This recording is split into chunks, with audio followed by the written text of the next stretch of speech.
갈릴리 샬롬 청년부 여러분 반갑습니다. 저는 유튜브 미라클 채널을 운영하고 있는 박위라고 합니다. 반갑습니다.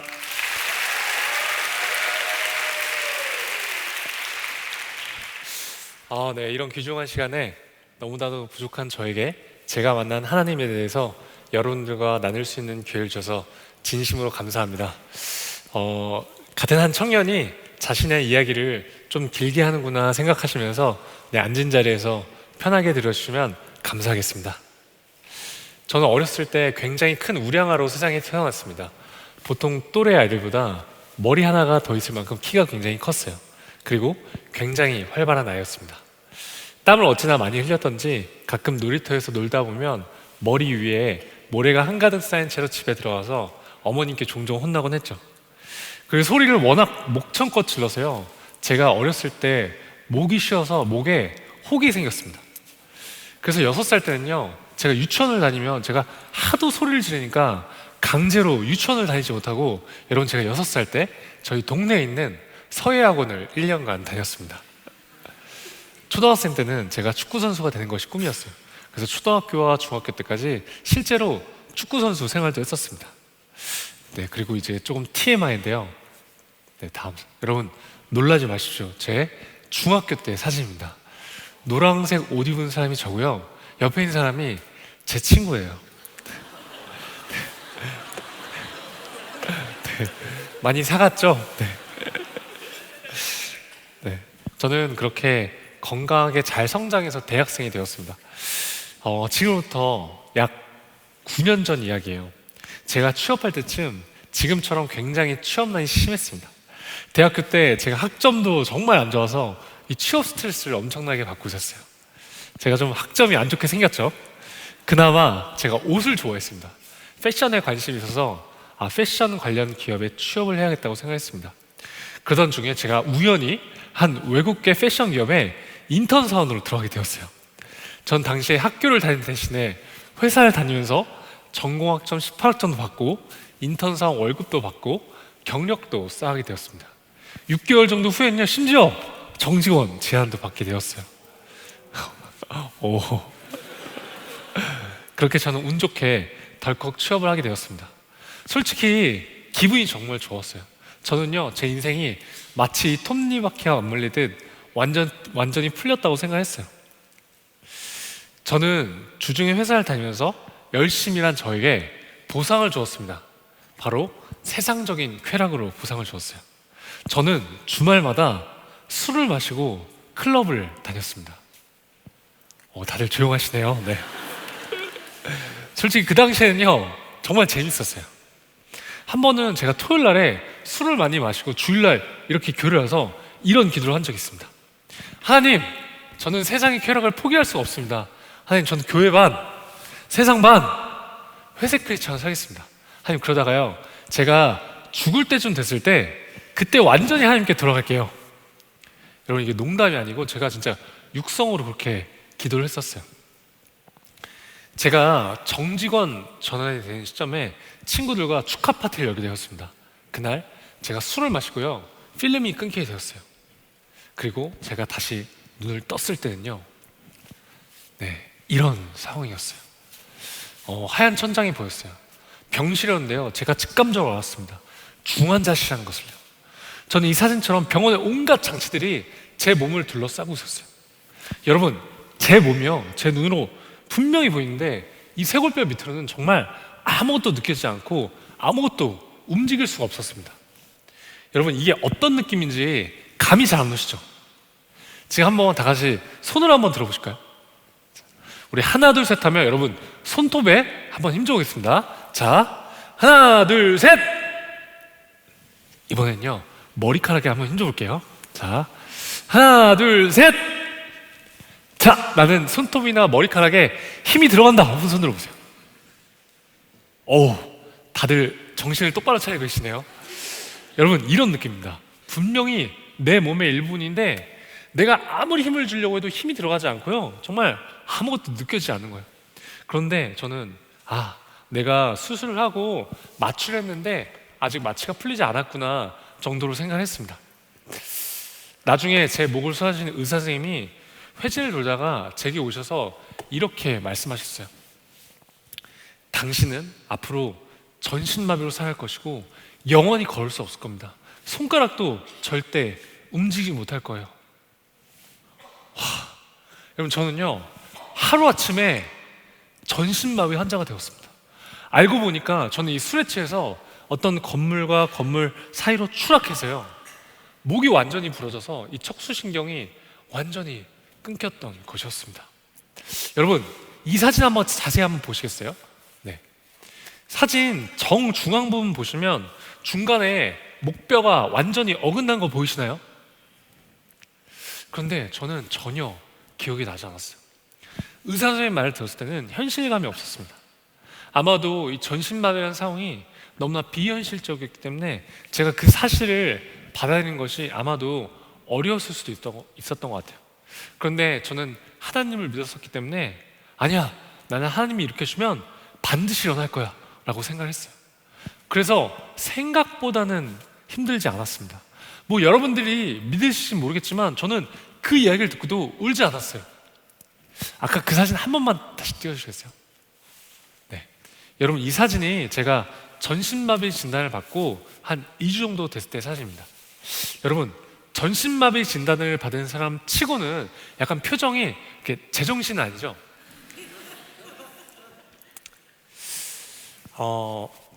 당시에 저희 아버지는요 크리스찬이 아니셨어요. 저희 아버지는 굉장히 책을 많이 읽으시는 좀 지적인 분이셨습니다. 아버지는 기독교를 그저 하나의 종교로 생각하셨어요. 저는 아버지와 이 신앙적인 이야기를 하면요 항상 대화가 되지 않았습니다. 저희의 대화는 마치 이 평행선상에 있는 것 같았죠. 하루는 저는 이렇게 생각했어요. 우리 아빠는 진짜 평생 전도는 할 수 없겠구나. 그런데 중환자실에서 제가 3일째 되는 날 입에 기도사건에서 아무 말도 할 수 없이 누워있는 제게 오시더니 아버지께서 이렇게 말씀하셨어요. 위야, 너가 믿는 하나님이라면 나도 믿어볼게. 여러분, 저는요 제가 전신마비가 되는 상황보다 이렇게 저희 아버지가 하나님을 믿게 된 사실이 더 말도 안 되는 상황이라고 생각했어요. 여러분, 저는 한 중학생 때쯤 솔직히 저는 저희 아버지가 하나님을 믿는 것을 포기했었습니다. 그런데 하나님이요 저희 아버지의 마음을 만지시니까 저희 아버지도 하나님을 믿게 되시더라고요. 그래서 여러분들 중에 여러분들이 사랑하는 가족이나 친구 혹은 그 주변인들의 영혼 구원을 위해서 기도하고 계신 분들이 계시다면요 중학생 때 저처럼 절대 포기하지 않으셨으면 좋겠습니다. 아멘? 네. 사실 제가 전신마비가 되니까 제가 할 수 있는 것은 아무것도 없었습니다. 여러분, 스스로 아무것도 할 수 없게 되었을 때 그 좌절감은요 정말 상상할 수 없을 정도의 상실감을 느끼게 해줬어요. 병원에서의 삶은 치열한 전쟁이었어요. 그저 침대에서 누워서 지내야 했죠. 저는 당시에 욕창에 걸리지 않기 위해서 2시간에 한 번씩 24시간 동안 누군가가 제 몸을 계속해서 뒤집어줘야 했습니다. 밥도 다 이렇게 떠먹여줘야 했고요. 저렇게 아까 전처럼 이도 누군가가 직접 다 닦아줘야 했어요. 그리고 여러분, 제가 씻으려면 어떻게 씻었는 줄 아세요? 지금 저 병원 침대 있죠? 제가 저 병원 침대에 누워있는 채로 병원 샤워실에 들어갑니다. 그러면 침대에 누워있는 저를요 가족들이 직접 다 씻겨줘야 했어요. 전신마비 되면요 여러분, 장기의 기능에도 마비가 옵니다. 대변과 소변을 스스로 볼 수 있는 기능을 상실하게 돼요. 저는 당시에 이 소변줄을 차고 있었고 이 소변백에 소변이 가득 차면 가족들이 그 소변을 직접 다 비워줘야 했습니다. 그리고 대변을 보기 위해서는요 여러분, 좌약 뭔지 아시죠? 좌약을 침대 위에서 놓고 가족들이 매일매일 그 뒤처리를 손으로 해야만 했습니다. 하루는 밤에 저희 아버지가 이렇게 침대에서 제 변을 치우시는 모습을 보고 제가 아버지 모르게 등 돌린 상태로 눈물을 흘린 적이 있습니다. 이제는 이 검은 머리카락보다 흰 머리카락이 많으신 아버지를 이 28살이 된 이 아들의 뒤처리를 하게 만드는 제 자신이요 너무나 싫었습니다. 그것을 받아들이는 것이 너무나 고통스러웠어요. 그 당시에 저는 이제 취직을 해서 이제 부모님으로부터 경제적으로 완전히 독립해서 저는 효도해 드릴 수 있다고 생각했었거든요. 물론 인턴 사원 월급 얼마 되지 않았지만 제가 처음으로 이렇게 월급을 받아서 봉투에 용돈을 넣어서 부모님께 드렸을 때 저는 정말 행복했어요.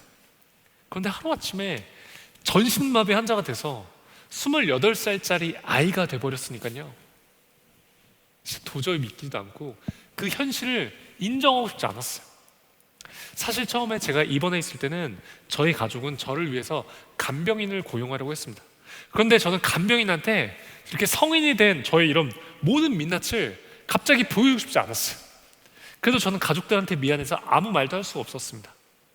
그런데 여러분, 저한테 3살 차이 나는 남동생이 있거든요. 제 동생이 당시에 대학교 4학년이어서 졸업을 준비하고 있었는데요, 동생이 부모님께 이렇게 말을 했대요. 엄마, 우리 형은 간병인한테 맡기고 싶지 않아요. 엄마, 제발 내가 우리 형을 직접 간병할 수 있게 해주세요. 그렇게 제 동생은 저를 위해서 한 학기를 휴학하고 24시간 6개월 동안 제 옆에서 병간호를 해줬습니다. 정말 감사했어요. 그렇게 쉽게 결정할 수 있는 일이 아니라고 생각했는데 동생이 먼저 흔쾌히 그런 결정을 내줘서 정말 감사했죠. 제가 나중에 시간이 지나서 이렇게 동생한테 이런 질문을 한 적이 있습니다. 지우야, 너에게 장애란 무엇이야? 동생이 이렇게 대답했어요. 장애는 우리 가족을 단단하게 묶어준 하나의 끈이라고요. 왜냐면 가족 모두가요, 협력해서 저 한 명을 돌봐야 했기 때문입니다. 그래도 병원에서의 생활은 생각보다는 행복하고 감사한 시간들이었습니다.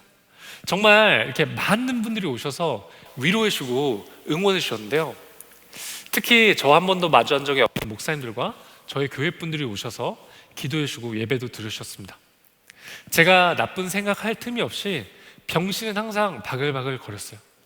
하나님은 끊임없이 사람들을 보내서 저의 가족과 저를 위로하셨습니다. 이를 통해 저와 저희 가족은 지치지 않고 힘을 낼 수 있었습니다.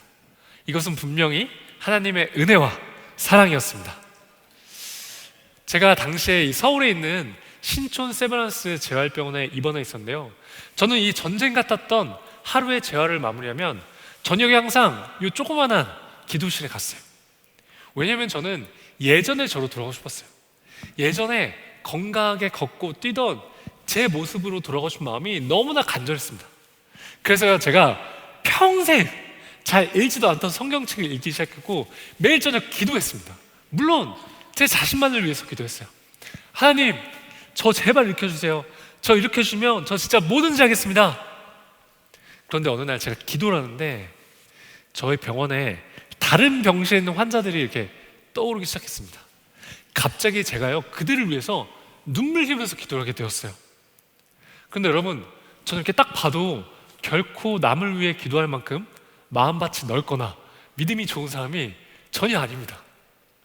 그 당시에 제 그 눈물의 기도는요, 하나님이 제게 주시는 긍휼의 마음이었어요.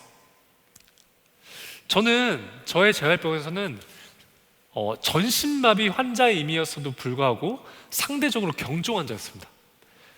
저보다도 심각한 상태에 계신 분들이 너무나 많았어요. 특히 뇌가 손상되신 분들이 많았죠. 하루는 다른 병실에 한 고등학생 남자의 어머님이요, 이렇게 전신마비 돼서 병실에 누워있는 제게 오시더니 이렇게 말씀하셨어요. 우리 아들이 위 너만큼만 됐으면 좋겠다.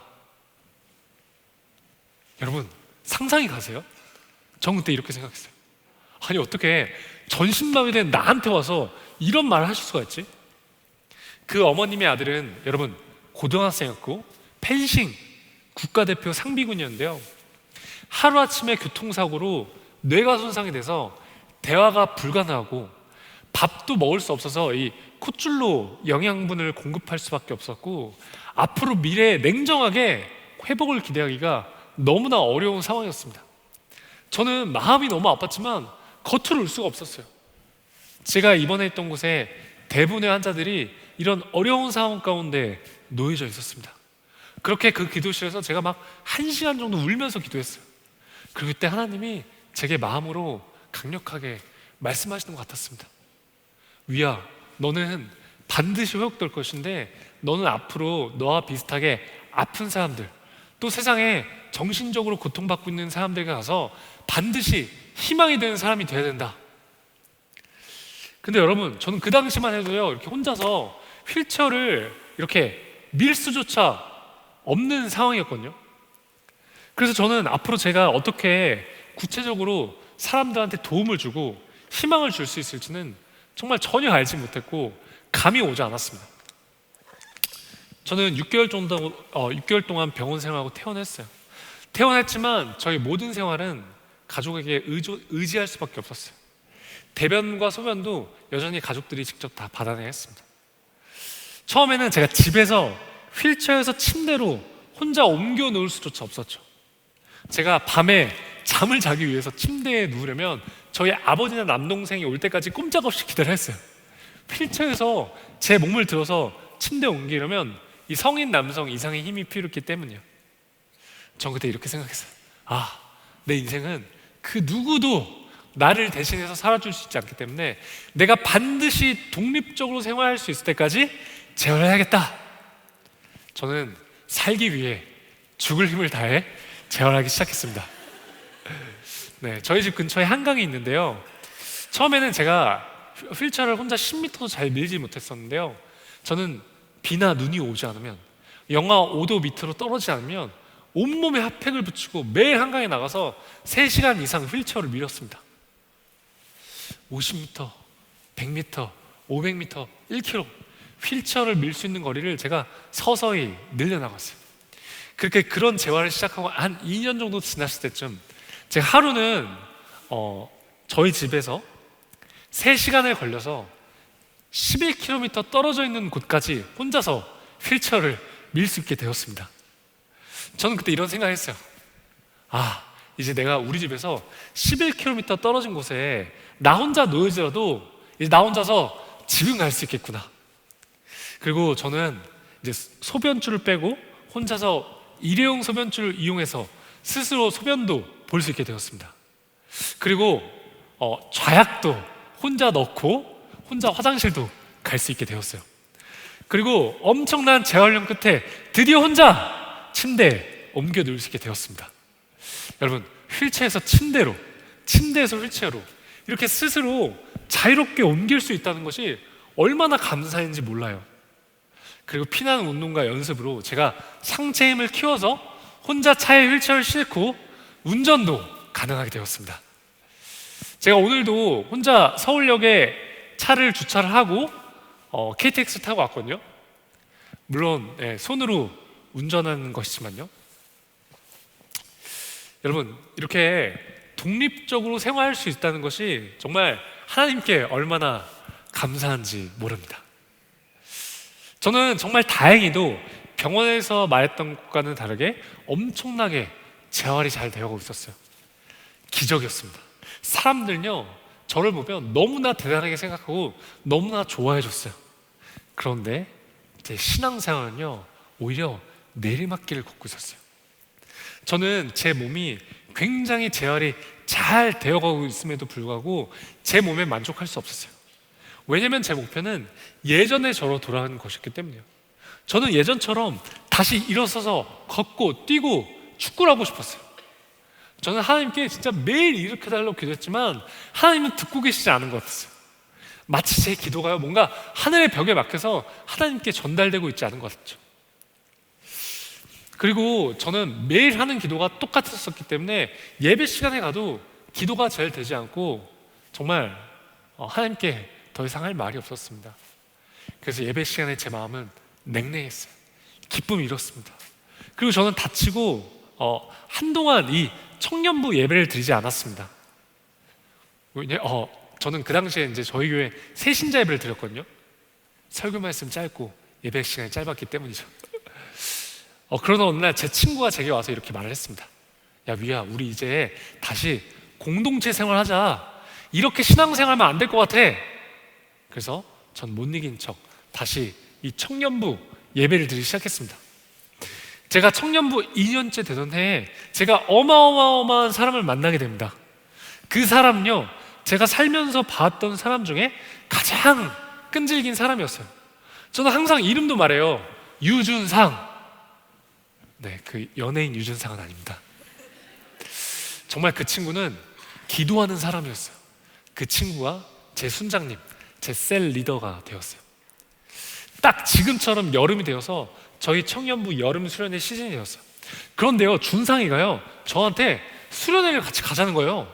그래서 제가 단칼에 거절했어요. 휠체어를 타고 수련회에 참가하는 것은 제게는 너무나 큰 도전이었기 때문이었어요. 그리고 저는 아직도 잠을 자기 위해선 이 욕창에 걸리지 않게 해서 침대 매트리스가 반드시 필요하거든요. 준상이가 말했습니다. 야, 위야, 수련회장에 침대가 있대. 그리고 내가 다 도와줄게. 여러분, 약간 어떤 스타일인지 아시겠죠? 지금 이 청년부에 떠오르는 사람들이 있지 않나요? 저는 준상이 이 친구 정말 끈질기다라고 생각했지만 용기를 얻고 수련회에 참가하게 되었습니다. 수련회에 갔지만 저는 여전히 하나님과의 관계는 냉랭했어요. 수련회 마지막 날 밤 집회 시간이 되었습니다.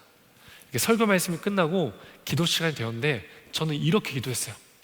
하나님, 오케이, 저 이제요 더 이상 일어나지 않아도 좋습니다. 하나님, 그 대신에 저 오늘 하나님이 살아계신지만 제게 꼭 보여주세요. 하나님, 제가 하나님을요 눈으로 보든 귀로 듣든 뭐 피부로 느끼든 바람으로 느끼든 어떤 방법이든 좋으니까요, 하나님 제발 오늘 하나님이 살아계신지만 제가 꼭 알 수 있게 해주세요. 여러분, 제가 그날 간절히 기도했었거든요. 그런데 저한테 어떤 일이 일어났을까요? 네, 아무 일도 일어나지 않았습니다. 정말 아무것도 느껴지지 않았어요. 저는 굉장히 실망한 상태였어요. 그때 저희 공동체 담당 목사님이 이제 주변에 아픈 지체들 이 강대상 위에 올라오세요. 제가 기도해드리겠습니다. 근데 여러분요, 저는요 이 위에 정말 올라오고 싶지 않았습니다. 저는 치유 기도를 더 이상 받고 싶지 않았어요. 왜냐면 저는 다치고 나서 저희 어머니 손에 이끌려서 정말 온갖 치유 집회를 다녔었거든요. 이런 마음을 가지면 안 되겠지만 제가 이렇게 치유 집회를 참여하는 것은 마치 기복신앙처럼 느껴졌어요. 그런데 여러분, 제 옆에 누가 있었을까요? 네, 그가 있었습니다. 갑자기 준상이와 교회 친구들이 제게 막 몰려오기 시작했어요. 여러분, 한번 같이 상상해 볼게요. 큰 강당에서 한 900명 정도 되는 청년들이 있었는데요. 여러분, 저는 그 큰 강당의 저 끝 모서리에 혼자 휠체어에 앉아있는 상태로 있었죠. 그리고 그 예배실은 여러분 이런 의자 말고 여러분 간이 의자 있죠. 간이 의자로 이렇게 꽉 차 있어서 휠체어로 지나갈 수 있는 길이 전혀 없었습니다. 그런데 그때 홍해가 갈라지듯 의자가 갈라지기 시작했어요. 자, 여러분, 휠체어를 타면요 가끔 이렇게 단점이 있습니다. 자, 여러분, 뭐가 보이시나요? 네, 뭐가 보이세요? 네, 손잡이가 있죠. 그 뜻은 제 의지와 상관없이 누구든지 제 휠체어를 밀 수 있다는 뜻이에요. 여러분, 저는요 순식간에 이 강대상 위에 올라왔습니다. 마가복음 2장에 보면 4명의 친구들이 그 중풍환자인 친구를 그 예수님 계신 곳에 지붕을 뚫고 자리에 눕히는 장면이 나오잖아요. 여러분, 딱 그 상황이었어요. 저는 사고 후에 병원 생활 때부터 정말 수많은 사람들로부터 위야, 널 위해 기도할게. 넌 반드시 일어날 거야. 야, 내가 환상을 봤는데 너가 걷는 걸 봤어. 내가 응답을 받는데 위야, 너 진짜 곧 일어난대. 이런 이야기를요 정말 무수히 많이 들었습니다. 물론 처음에는 정말 감사했어요. 그리고 제게 힘이 됐습니다. 그런데 시간이 지날수록 제게 기도해 준다는 사람들의 말은요 이제 더 이상 제게 힘이 되지 않았어요. 시간이 지나도 저는 걸을 수 없었기 때문에 사람들이 위야, 널 위해 기도할게 라고 말을 하면 저는 그냥 그저 겉으로만 예, 감사합니다 말을 하고는 그냥 잊어버렸어요. 그리고 여러분, 우리 또 이 중보기도는 눈에 보이지가 않잖아요. 자, 다시 그날 제가 이 단상에 올라가 있을 때 여러분 적어도 한 20명 정도 되는 친구들이 저를 이렇게 둘러싸서 저를 위해서 기도했습니다. 머리, 어깨, 허벅지, 발가락. 한 친구는요 굳이 제 옆에 앉아서 제 종아리를 붙들고 저를 위해서 막 기도했어요. 여러분, 제가 그날 정말 눈물 콧물 엄청나게 많이 흘렸거든요. 이렇게 단상 위에서 친구들이 저를 위해서 이렇게 기도해 주는 모습을 제가 이렇게 보고 있는데요, 하나님이 제게 알려주셨어요. 위야, 이게 중보기도야. 이걸 딱 느끼셨어요. 제가요, 이렇게 눈으로 보니까 알겠더라고요. 아, 여태껏 이렇게 수많은 사람들이 나를 위해서 기도를 해주고 있었던 것이구나. 하나님은 저의 부족한 믿음을 아시고 하나님은 제게 중보기도의 실체를 보여주셨어요. 저는 하나님께 하나님이 살아계신지 알려달라고 기도를 했는데, 하나님은 제게 이 중보기도의 실체를 알려주심으로 하나님의 존재를 보여주셨습니다. 그래서 저는 그때 저를 위해 기도해 주는 사람들이 많이 떠오르기 시작하면서 엄청나게 회개했던 것 같아요. 제가 그렇게 울면서 회개하고 서서히 그날부터 하나님과의 관계를 회복하기 시작했습니다. 다시 이 공동체 생활을 열심히 할 수 있게 되었죠. 그래서 제가 그 이후에는요, 휠체어를 타고 제주도와 일본으로 이렇게 아울리스도 다녀왔습니다. 저는 모태 신앙인으로서 교회를 오래 다녔지만 솔직히 이 교회 공동체에 대한 중요성을 잘 알지 못했어요. 그런데 제가 공동체 생활을 열심히 하게 되면서 신앙적으로 성숙하게 되었습니다. 공동체 안에서 신앙생활을 공유하고 서로 나누고 기도하니 비로소 왜 혼자서는 신앙생활 하는 것이 어려운지 깨닫게 되었죠. 하나님께서 왜 이 교회 공동체를 만드셨는지 알겠더라고요.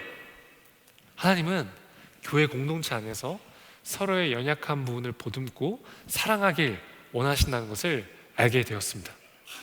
여러분, 우리가요, 이렇게 서로 사랑을 하면요, 하나님을 더 깊게 느끼고 알아갈 수 있는 것 같습니다. 여러분, 사실 우리가 이 코로나 비대면 시대에 이 교회 공동체에 대한 중요성을 많이 잊고 살았던 것 같습니다. 근데 여러분, 제가 이렇게 신앙생활을 바닥을 치고 있을 때 저를 이곳에서 이렇게 이끌어줬던 것은요, 지금 여러분 옆에 앉아있는 믿음의 동역자들이었습니다. 만약에 저를 위해서 기도해줬던 그 믿음의 동역자, 교회 친구들이 제 곁에 없었다면 저는 이 시간에 나와서 간증할 수 있는 기회는 없었을 것 같아요. 그래서 여러분, 지금 여러분 옆에 앉아있는 이 교회 친구들이 얼마나 소중한 존재인지 모릅니다. 저 같은 사람 생명 하나도 살릴 수 있는 거예요. 그래서 여러분, 우리가 이제 코로나도 거의 끝나고 마스크도 벗고 대면 예배도 하고 공동체 예배를 드릴 수 있게 되었잖아요. 그래서 우리가 잊고 있었던 이 공동체에 대한 중요성을 자각하고 우리 갈릴리 샬롬 공동체를 위해서 중보하는 시간을 가지시면 너무나 좋을 것 같습니다. 특히 여러분, 이 교회 친구들, 믿음의 동역자들의 기도 제목을 놓고 서로를 위해서 중보할 때 하나님이 여러분께 인격적으로 만나실 줄을 저는 믿습니다. 그래서 이 갈릴리 샬롬 공동체를 통해서 지역 사회가 살아나고 특히 죽어가는 청년들이 다시 하나님께 돌아오는 놀라운 일들이 일어나기를 간절히 바라겠습니다. 그래서 여러분, 저도 평소에는 이렇게 닭살 돋는 거 잘 못하는데요, 우리 이 시간에 이렇게 좌우에 교회 친구들 바라보시면서 하나 둘 셋 하면 준상아 사랑해 한번 해보겠습니다. 자, 하나 둘 셋. 여러분, 준상아라고 하지 말고 이름을 말씀하셔야죠. 다시 이제 앞뒤를 바라보시면서 시작.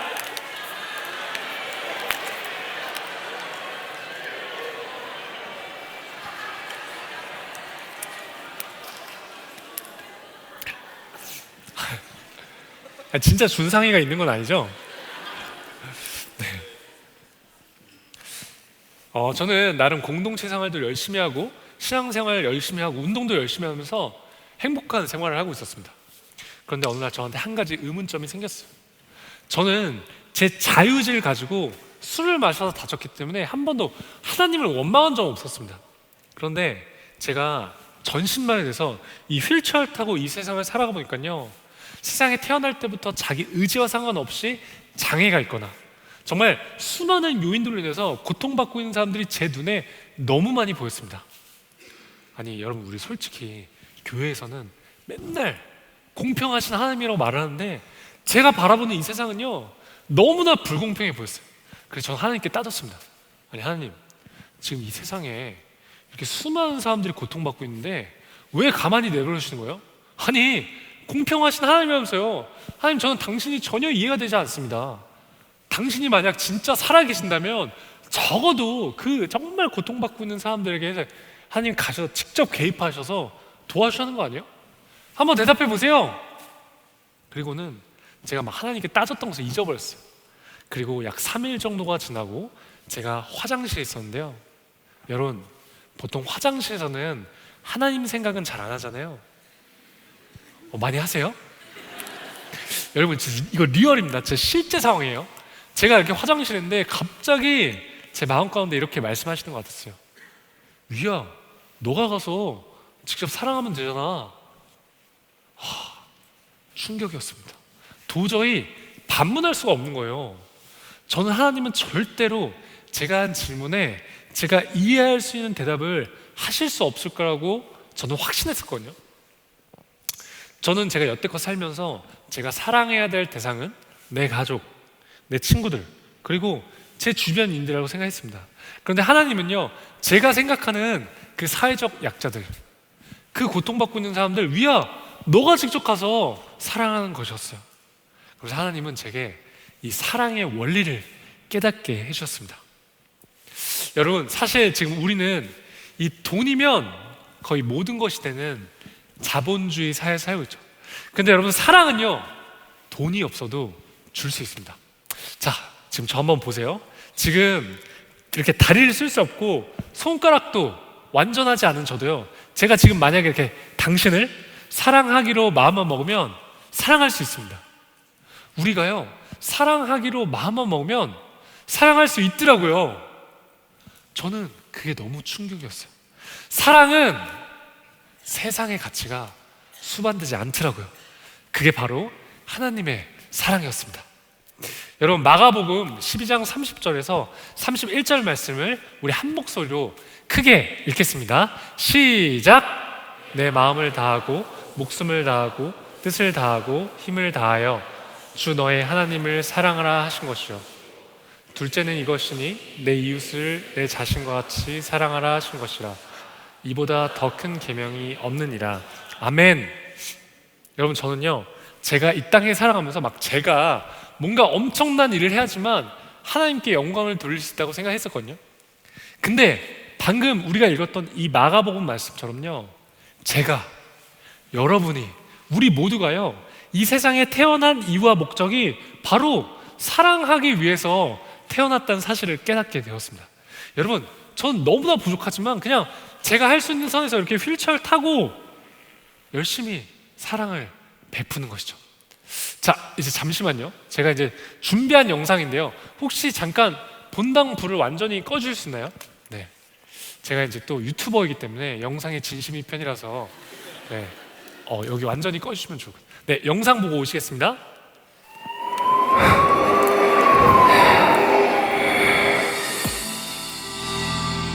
앞으로 못 걸어요. 네? 평생 힘들다고.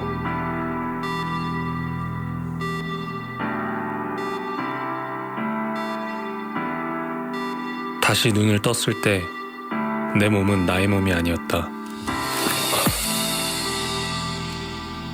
아이, 거봐, 내가 안 된다 그랬잖아. 왜 자꾸 그걸 시도해보고 그래?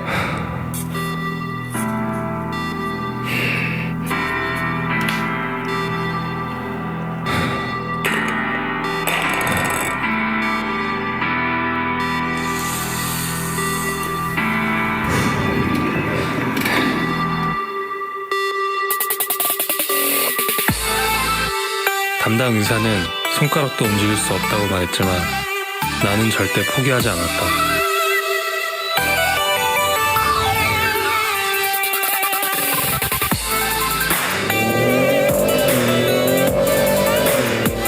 나는 이제 내 꿈을 찾아 도전을 시작한다.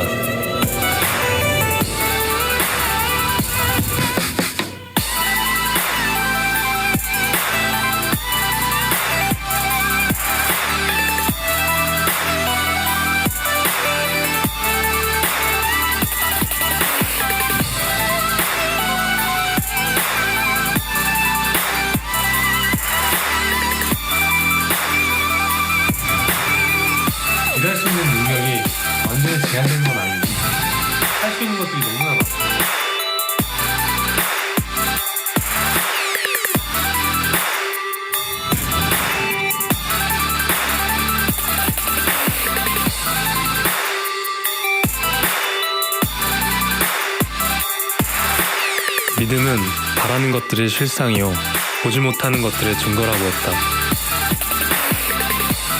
혹자에겐 터무니없는 믿음으로 보일지 모르겠지만 모든 사람 앞에서 반드시 일어나 보이겠다.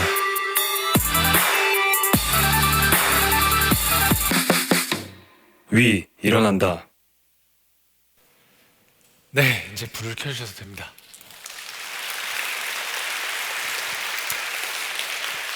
네, 이 영상은 제 실제 이야기를 바탕으로 해서 만들어진 영상입니다. 그 영상 초반에 이 의사 선생님 역할 하시던 분요, 저희 친 이모부세요. 저 이모부가 물리치료사 선생님이신데 저렇게 의사 가운을 입고 애드립으로 연기를 잘 해주셨습니다. 그래서 전 덕분에 돈이 들지 않았습니다. 제가 아까 이 병원 기도실에서 하나님이 제게 비전을 주셨다고 말씀드렸잖아요. 근데 저는 구체적으로 어떻게 사람들한테 도움이 돼야 할지 잘 알지 못했어요. 그런데 저는 교회에서 아울리치를 다녀오고 어느 날 하나님이 제 마음 가운데 생각나게 해주셨습니다. 시간과 장소에 구애받지 않고 다양한 사람들을 만날 수 있는 방법, 바로 유튜브였습니다. 그래서 저는 그때부터 확신을 가지고 주변 사람들에게 중보기도부터 했습니다. 여러분, 제 이름이 박위입니다. 영어로 위는 우리라는 뜻이죠. 그래서 위 플러스 미라클, 우리 모두에게 기적을 이라는 뜻을 가진 이 위라클 채널을 만들게 되었어요. 이 채널의 가장 큰 목적은요, 사람을 살리는 것입니다. 우리가 살아가는 이 모든 일상이 기적임을 일깨우면서 몸이든 마음이든 아픈 지체들에게 삶의 소망을 던지는 것이죠. 어느 날 울산에 한 목사님으로부터 제게 연락이 왔어요. 당신의 아들이 저처럼 이 척수신경이 손상이 돼서 전신마비가 되었다는 거예요. 목사님이 너무 힘들어하셨어요. 당시에 혼자 샤워를 못 하셨어요. 폐쇄공포증이 생겼어요. 근데 그 목사님이 저랑 하루에 2시간씩 이렇게 통화를 하셨는데요, 아마도 제가 전신마비 진단을 받은 사람 치고는 굉장히 재활이 잘 된 케이스이기 때문에 그 목사님이 저랑 그냥 전화하는 것만으로도 좀 위안을 삼으셨던 것 같아요. 근데 여러분, 저는 이 모태 신앙인으로서 어렸을 때부터 이 목사님이라는 존재는 뭔가 인간 이상의 존재, 나보다도 하나님과는 더 가까운 존재라고 생각하면서 살았거든요. 근데 제가 그 목사님이랑 하루에 2시간씩 매일매일 한 2주째 통화하다 보니까요, 제가 어느 날 목사님한테 이런 말 하고 있었어요. 아니 목사님, 이제 제발 좀 믿음을 가지세요. 목사님 죄송합니다. 그런데 제 눈에는요, 그 목사님이 그저 전신마비가 된 한 아들의 아버지로 보였습니다. 저는 너무 가슴이 아팠어요. 너무 안타까워서 제가 주저없이 혼자 휠체어를 타고 혼자 비행기를 타고 울산으로 날아갔습니다. 자, 여러분, 이 친구예요. 표정이 별로 안 좋죠? 네, 다친 지 얼마 안 돼서 그래요. 여러분, 동일 인물입니다. 이 친구가요, 지금 이렇게 호전이 돼서 저희 위라클 채널의 편집자로 4년 동안 활동을 했습니다. 네, 여러분, 사실 이 친구는 아직도 손가락이 전혀 움직여지지 않아요. 여러분, 손이 이렇게 주먹이 쥐어있는 상태로 돌돌 말렸거든요. 이 친구 어떻게 편집하는 줄 아세요? 여러분, 한번 주먹 져보시겠어요? 이 손으로 여기 한번 만져보세요. 여기 이 부분이 있죠. 여러분, 이 부분을 이용해서 터치패드를 이용해서 직접 편집을 합니다. 여러분, 진짜 대박이죠? 이 친구가 편집한 영상이 궁금하신 분들은 저희 위라클 채널 구독과 좋아요, 알람 설정 부탁드립니다. 여러분, 제가 지금 웃으면서 말했지만 농담이 아니에요. 제가 가면서 볼 거예요, 구독했는지. 저는 제가 사랑을 주기 위해서 울산으로 갔다고 생각했습니다. 그런데 시간이 지나 보니까 오히려 제게 사랑 이상의 큰 힘을 주는 친구가 생겼어요. 위라클 채널 하면요, 정말 많은 분들이 연락을 주세요. 그 중에 가장 기억에 남는 글은 제가 오늘 생을 마감하려고 했는데 우연히 보게 된 이 위라클 채널 보고 제가 살기로 결심했습니다. 저는 그런 이야기를 들으면 정말 온몸에 소름이 돋고 하나님께 감사합니다. 여러분, 우리 하나님의 일하심은 놀라운 것 같습니다. 하나님은 반드시 살아계십니다. 자, 아까 말씀드렸던 것처럼 전신마비가 되면 이 장기의 기능에도 마비가 옵니다. 자, 여러분 이 초록색이 혹시 뭔지 아시는 분? 네, 효자손이요? 네. 여러분 이거는 효자손도 아니고 그 슈퍼에서 파는 그 길다란 먹는 쫀쫀이도 아닙니다. 이건요 제 일회용 소변줄이에요. 전 지금도 소변이 마려울 때마다 이 일회용 소변줄을 요도 안으로 집어넣어서 직접 소변을 봅니다. 문제는 항상 세균 감염 위험에 노출이 되어 있다는 거예요. 그러더니 어느 날 제가 세균 감염이 돼서 요로 감염에 걸리고 말아요. 제가 열이 40도가 넘게 올라와서 응급차를 타고 구급차를 타고 응급실로 실려갔어요. 제가 이 신장에 신우신녀라는 병에 걸렸는데요. 그 병의 증상은 그렇습니다. 열이 40도가 넘게 올라도 항생제가 되지 않기 때문에 할 수 있는 것이 아무것도 없어요. 그럼 침대에 누워서 그냥 온몸에 아이스팩을 대는 거예요. 그럼 여러분 순간적으로 몸이 온도가 39도로 떨어지거든요. 근데 오한이 와요. 39도인데. 그럼 추우니까 이불을 다시 4겹씩 덮는 거예요. 그럼 열이 40도가 넘게 올라갑니다. 그럼 다시 아이스팩을 대고. 여러분 이 과정을요 제가 24시간 5일 내내 반복했습니다. 진짜 너무 힘들었어요. 너무나 고통스러웠습니다. 제가 당시에 이 비뇨기과 5인실에 입원했었는데요. 저만 제외하고 나머지 분들은 다 연세가 있으셨어요. 암 환자. 여러분 다리가요 팔처럼 가늘어지신 분, 그저 연명하시는 분, 그 중에 저 혼자 젊은 사람이었습니다. 제가 아침 7시에 이렇게 눈을 떴어요. 제가 전신마비 되고 나서도 한 번도 이것 때문에 운 적이 없었는데 제가 그날은 꼬박 1시간을 울었어요. 옆에 제 친동생이 저를 간병해 주기 위해서 자고 있어서 들을까봐 제가 이렇게 소리를 내서 울 수가 없었습니다. 온갖 부정적인 생각들이 막 들어오기 시작했어요. 지금은 내가 그나마 젊으니까 이렇게 버티지, 내가 진짜 나이가 들어서도 진짜 그때도 일어나지 못해서 휠체어를 타고 있으면 어떡하지? 나를 케어해 줄 수 있는 내 가족이 이제 내 곁에 없으면 어떡하지? 나중에 내가 금전적인 여유가 없어서 내가 병원비를 낼 수 없는 상황이 생기면 어떡하지? 너무나 서럽습니다. 제 미래가요 진짜 너무나 두렵게 느껴졌어요. 온갖 잡다한 생각들이 완전 저를 사로잡았어요. 제가 그때 이제 5일 동안 씻지 못한 상황이기 때문에 이제 씻어야겠다고 생각했어요. 도저히 이런 기분이요 그 하루를 버텨낼 수 없을 것 같았죠. 그래서 제가 휠체어 타고 그 화장실 그 세수대 앞에 가서 이제 세수를 하기 시작했습니다. 여러분 제가 진짜 막 울면서 세수했는데요, 그 빌립보서 4장 13절 말씀 아시죠? 제가 어떻게 세수했냐면 내게 능력 주신 자에서 내가 모든 걸 살 수 있느니라. 이 말씀이 그냥 힘이 되니까 마치 주문을 외우듯이 일부러 막 소리 내면서 울면서 세수를 했어요. 근데 여러분 갑자기 이렇게 눈을 감고 세수하고 있는데요, 갑자기 이렇게 십자가가 이렇게 떠올랐습니다. 저는요 진짜 정말 어이가 없었어요. 아니 하나님, 지금 제가 이렇게 힘들어 죽겠는데 왜 하필이면 이렇게 갑자기 저한테 십자가가 떠오르죠? 전 따졌어요. 그런데 여러분 혹시 영화 패션 오브 크라이스트라는 영화 보셨나요? 그 영화를 보면요 예수님이 십자가에 못 박히신 장면이 굉장히 적나라하게 묘사가 되죠. 제가요 이렇게 눈을 감은 상태에서 십자가가 떠오르니까 자연스럽게 예수님이 십자가에 못 박히신 장면이 연상이 됐습니다. 그러자 제 마음이 막 아파오기 시작했어요. 그리고 이런 생각이 들었습니다. 예수님의 그 십자가의 고통에 비하면 지금 내가 느끼고 있는 이 고통은 아무것도 아닐 텐데, 내 것이라고 주장하고 있었던 내 삶이 내 것이 아니었었구나. 나는 지금 죄인이지만 예수님께서 나를 위해 십자가에 못 박히심으로써 이 죄의 대가를 지불하셨기 때문에 나는 새 생명을 얻은 것이었었구나.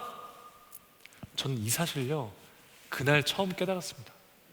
너무나 부끄럽지만 모태 신앙인이었음에도 불구하고 한 번도 제가 이 사실을요 이게 피부로 느낀 적이 없었어요.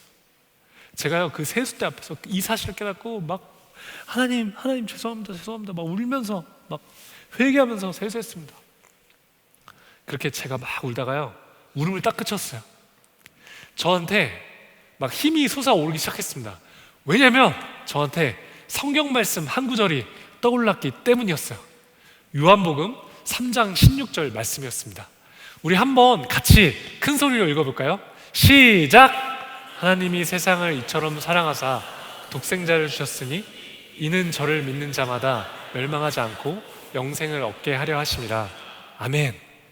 저 솔직히 교회 오래 다니면서 수도 없이 보고 수도 없이 암송했던 말씀인데, 이날만큼은 이 말씀이 진짜 이 땅에서 살아서 움직이는 것처럼 느껴질 정도로 너무나 감동적이었습니다. 그 당시에 저희 어머니가요, 이런 말씀하신 적이 있어요. 여러분, 어머니가 제가 다치고 하루에 기도를요, 여러분 5시간을 해도 모자란 날들이 있었대요. 어머니는 어떻게 사람한테 이렇게 눈물이 많을 수 있을까 생각하셨대요. 어머니가 흘렸던 그 눈물을요, 이렇게 모아서 담으면 항아리에 가득 차고 또 가득 차고 또 가득 찰 정도로 그렇게 눈물을 많이 흘리셨대요. 그때 어머니는 이렇게 기도하셨다고 합니다. 하나님, 우리 위가 회복될 수만 있다면 하나님, 저는 제 목숨도 내놓겠습니다. 자식을 향한 사랑이 이렇게 목숨과도 맞바꿀 수 있을 정도로 이렇게 큰데, 하나님은 우리를 위해 자신의 아들을 죽게 하셨으니 얼마나 가슴이 아팠겠냐고 저희 어머니께서 그렇게 말씀하신 적이 있어요. 여러분, 우리는 이 하나님의 측량할 수 없는 사랑으로 새 생명이 주어진 것 아닐까요? 여러분, 저는요, 제가 다치기 전에 제가 걷고 뛰고 내 손으로 밥 먹고 스스로 대변 소변 보는 것에 대해 한 번도 감사하며 살지 않았습니다.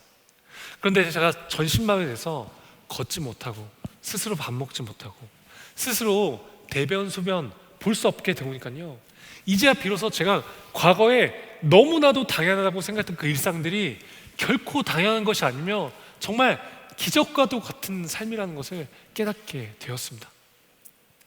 사람들은 보통 기적이라고 하면요, 앞을 볼 수 없는 사람이 갑자기 눈을 뜨거나 저처럼 다리를 쓸 수 없는 사람이 갑자기 일어서는 초현실적인 현상을 떠올립니다. 아니요, 여러분, 기적은요, 지금 휠체어를 타고 살아가는 저의 삶, 그리고 여러분들의 삶 그 자체입니다. 여러분, 우리 이제 남과 비교해서 지금 나에게 없는 것, 내게 부족한 것들을 바라보지 마시고요, 지금 내게 있는 것, 내가 현재 누리고 있는 것들을 바라보셨으면 좋겠어요. 현재 우리가요, 고난의 상황에 처했을지라도 감사할 수 있는 마음을 가질 때 이 위기를요, 기회로 바꿀 수 있는 힘이 생깁니다. 하나님은 항상 약한 자를 쓰셨어요. 그런데 제가 어렸을 때부터 수도 없이 설교 말씀에 등장했던 사건들은요, 솔직히 그냥 성경의 이야기로 생각했던 것 같아요. 이 다윗이 골리앗을 이기고 80세가 넘은 모세가 하나님의 불신을 받고 이스라엘 백성들을 이끌고 출애굽을 하죠. 여러분, 저는 제가 육체적으로 얼마나 연약한지 누구보다 잘 압니다. 만약에 지금 제가 이 시간에 혼자서 이 본당문을 빠져나가야 된다고 하면요, 여러분, 저는 여기 바닥으로 내려서 기어서 가야 되기 때문에 여기 계단도 있죠. 저는 이 위로만 움직여야 되거든요. 여기서 저기까지 가는데 한 40분? 1시간도 넘게 걸릴지도 몰라요. 그런데 제가요, 이렇게 전신만해서 그냥 열심히 살아가면 해도요, 이런 제 모습이 누군가에게는 힘이 되고 용기가 되더라고요. 제가 스스로 할 수 있는 것이 아무것도 없고 보잘것없는 존재라는 것을 깨닫고 또 그 사실을 제가 인정하게 되니까요, 하나님이 저처럼 전신만해서 휠체어 타고 사는 보잘것없는 저도요, 도구로 사용하시더라고요. 여러분, 고린도전서 1장 27절에서 28절 말씀 같이 읽겠습니다. 시작!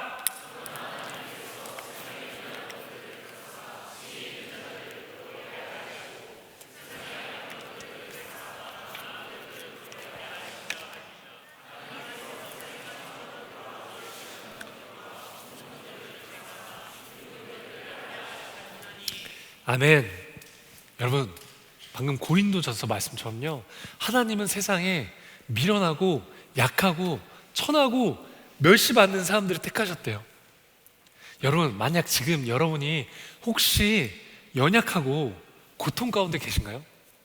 그럼 이제 아마도 하나님이 여러분들을 쓰실 수 있다는 뜻일지도 모르겠습니다. 여러분, 우리는 연약하기 때문에 하나님을 드러낼 수 있기에 감사해야 하지 않을까요? 우리의 고난은요, 하나님과 가까워질 수 있는 축복의 시간입니다. 세상 사람들은 아마도 지금의 제 모습을 보면서 끔찍한 고난의 시간 속에 있다고 생각하면서 말할지 모르겠어요. 그런데 여러분, 지금도 보세요. 제가 이렇게 만약 다치지 않았다면 여러분들과 마주할 수 있는 기회가 있었을까요? 저는 이 전신마비된 생활을 통해서 삶의 진정한 행복과 가치를 깨닫게 되었습니다. 그리고 실제로 하나님과 더 가까워졌어요. 둘째는 이것이니 내 이웃을 내 자신과 같이 사랑하라 하신 것이라. 이보다 더 큰 계명이 없느니라. 아멘. 여러분, 우리는 사랑하기 위해서 태어난 사람들입니다. 하나님은 우리 누구에게나 공평하게 사랑할 수 있는 마음을 허락하셨습니다. 우리는 언제든 어떻게든지 이 세상 속에서 하나님의 사랑이 필요한 곳에 가서 충분히 사랑을 전할 수 있다고 저는 믿습니다. 저도 부족하지만 앞으로 이 위라클 채널을 통해서 사랑을 전하도록 노력하겠습니다. 갈릴리 샬롬 공동체 여러분, 우리 모두가 세상의 가치와 기준에 얽매이지 않고 이 고난 속에서도 하나님을 신뢰하며 감사할 수 있기를 축복합니다. 지금까지 제 긴 간증 들어주셔서 너무나 감사하고요. 여러분, 항상 힘내시죠. 사랑합니다. 할렐루야! 감사합니다.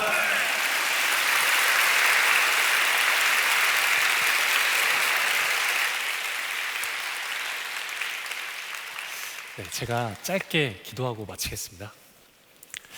하나님, 감사합니다. 너무나도 부족한 저희들에게 예수님의 사랑을 알게 해주시고, 또 우리가 그 사랑에 힘입어 이 세상에 나아가 하나님의 사랑을 전할 수 있는 사람이라는 것을 깨닫게 해주셔서 감사합니다. 하나님, 갈릴리 샬롬 공동체를 통해서 이 세상에 정말 수많은 어렵고 고통받고 있는 사람들이 하나님을 알고 하나님 인격적으로 체험하고 더 나아가서 그 사람들을 살리는 공동체가 될 수 있기를 하나님 간절히 기도합니다. 하나님, 감사합니다. 예수님의 이름으로 기도드렸습니다. 아멘.